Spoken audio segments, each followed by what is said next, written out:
ગઈકાલે દિયોદર ખાતે લોકશાહીનું ચીરહરણ કરવામાં આવ્યું હતું, ખૂન કરવામાં આવ્યું હતું. ચૂંટણી અધિકારી ચૂંટણીમાં ન્યાયાધીશ હોય છે અને ન્યાયાધીશ જ જ્યારે ચોરી કરે ત્યારે કોને કહેવાનું? ગઈકાલે સમગ્ર ગુજરાતમાં તાલુકા પંચાયતની પ્રમુખ ઉપપ્રમુખની ચૂંટણી હતી. એના ભાગરૂપે દિયોદરની અંદર પણ હતી. અમારા સભ્ય 10:30 વાગે જઈને સભાખંડમાં બેઠા હતા. ત્યારબાદ ભાજપના સભ્યો પણ આવીને સભાખંડમાં બેઠા.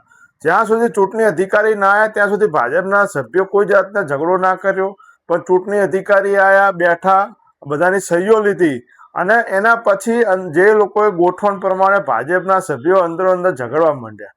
તેમ છતાં ચૂંટણી અધિકારી ઉપર ચાલુ ચૂંટણીમાં ફોન આવતા અને ફોન આવ્યો એટલે તરત તેમને ચૂંટણી મોકૂફ છે એમ કહીને પ્રોસિડિંગ લખ્યા વગર ત્યાં મતદાન મથક છોડીને ભાગવાની કોશિશ કરી. ત્યારે લોકો જે કાર્યકર્તાઓ બહાર ઉભા હતા એમને રોક્યા અને ફરથી એમને તાલુકા પંચાયતમાં આવવા માટે કીધું, તમે પ્રોસિડિંગ અમને આપીને જાઓ. પણ તેમ છતાં એમના ઉપર જે રાજકીય દબાણ હતું, ચૂંટણી અધિકારીની ભાજપના એજન્ટ બનીને ગઈકાલે આવ્યા હતા. એમને જે ભ્રષ્ટાચારો કર્યા છે એનો જો ફાઇલો ના ખુલે એના ડરથી મને તો એવું લાગે છે કે ગઈકાલે એમનું જે વર્તન હતું ખૂબ દુઃખદ બાબત હતું. અને ચોરી એમને કરી, કોઈ જાતનો કોઈ એમની હાથાપાઈ નથી થઈ અને 307 જેવી ખોટી ગંભીર કર્મો કોંગ્રેસના આગેવાનો ઉપર કરી છે. ક્યારે સાખી લેવામાં નહીં આવે. હવે ચાહે એસડીએમ હોય કે પોલીસ તંત્ર હોય, જે અમારા કાર્યકર્તા ઉપર ખોટી ફરિયાદ કરી છે સામનો કરવા માટે ત્યારે એમને પણ રહેવું પડશે.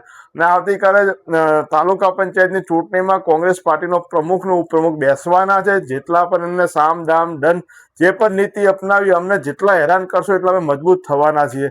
અને આવતીકાલે જે અમારા કાર્યકર્તા પર ખોટી ફરિયાદ થઈ એનો જવાબ અમે સૌ દિયોદરમાં આપવાના છીએ. હવે સાહેબ, જે રીતે કોંગ્રેસના કાર્યકરોને અત્યારે અજ્ઞાત સ્થળે લઈ જવામાં આવે છે તેને દેખો, ચૂંટાયેલા સભ્યો અમારા છેક સાંજે 5 વાગ્યા સુધી સભાખંડમાં જ બેઠા હતા અને એક બેનને ડિલિવરી છે.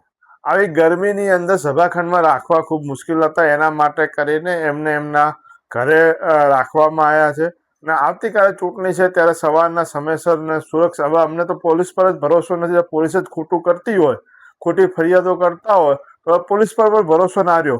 અમને એમ હતું કે ન્યાય મળશે પોલીસ પર. પોલીસે ગઈકાલે અમારા જોડે જયારે વાતચીત કરી ત્યારે પણ એવું કીધું અમે ખોટું નહીં કરીએ.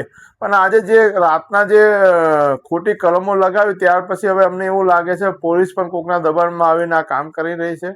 પણ જેટલું કરવું હોય કરે, પોલીસને કરવું હોય, ચૂંટણી અધિકારીને કરવું હોય, પણ આવતીકાલે કોંગ્રેસના સભ્યો હાજર રહીને કોંગ્રેસને ન્યાય અપાવશે.